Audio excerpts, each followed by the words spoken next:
एक गांव में एक व्यक्ति डेली चोरी करता था। ध्यान से सुनना। एक गांव में एक व्यक्ति डेली चोरी करता था। उसने सोचा कि थोड़ा थोड़ा चोरी करके मेरा गुजारा नहीं हो रहा। इस रास्ते में भोलेनाथ का मंदिर है, तो आज मैं भोलेनाथ के सिर पर जो सोने का मुकुट लगा है उस मुकुट को चुराऊंगा। जो भोलेनाथ के सिर पर सोने का मुकुट है, मैं उस सोने के मुकुट को चुराऊंगा। ध्यान से सुनना। वो रात्रि के 12 बजे चोरी करने के लिए पहुंचा। बड़ी सुंदर कथा है। जब रात्रि के 12 बजे चोरी करने के लिए पहुंचा तो मंदिर में अंधेरा हो रहा है, उजाला नहीं है। उसे सोने का मुकुट दिखाई नहीं दिया। उसने कहा कि मैं उजाला कैसे करूं? तो उसके पास में एक गमछा था, जो गले में गमछा डालते हैं ना। उसने कहीं गमछे को निकाला। उसने गमछे को निकाला और माचिस से गमछे में आग लगा दी उजाला करने के लिए। और उजाला करने के लिए गमछे में आग लगाई तो सोने का मुकुट दिखाई दिया। उसने सोने का मुकुट चुरा लिया। सोने का मुकुट चुरा लिया, वो मर गया। कुछ समय बाद वो धर्मराज के पास में पहुंचा। धर्मराज से महादेव जी ने आदेश किया कि जिसने मेरा सोने का मुकुट चुराया है उसे राजा बना दो।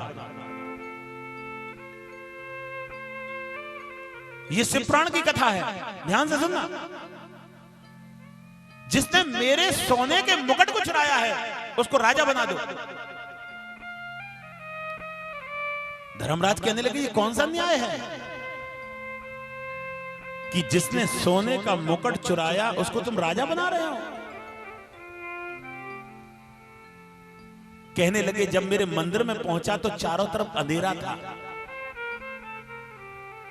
और जो अंधेरा होता है ना, वो धर्म का प्रतीक नहीं होता।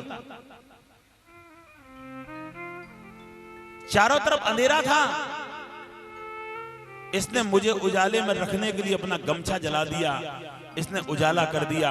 उस उजाला का प्रताप है जो ये राजा बन रहा है। बोली वृंदावन बिहारी लाल। मेरा कहने का तात्पर्य है, एक उजाला करने से भगवान तुम्हें कुछ दे देगा। 3 प्रकार के उजाले हैं, ध्यान से सुनना माता। 3 प्रकार के उजाले। एक भक्ति का उजाला।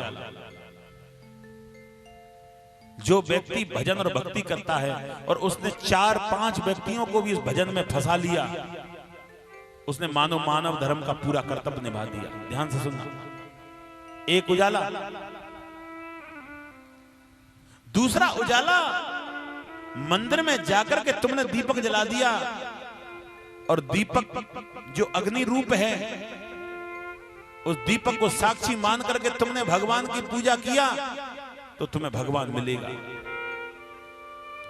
और तीसरा उजाला, अगर तुमने धर्म की रक्षा करी है तो तुम्हें भगवान मिलेगा। बोली वृंदावन बिहारी लाल।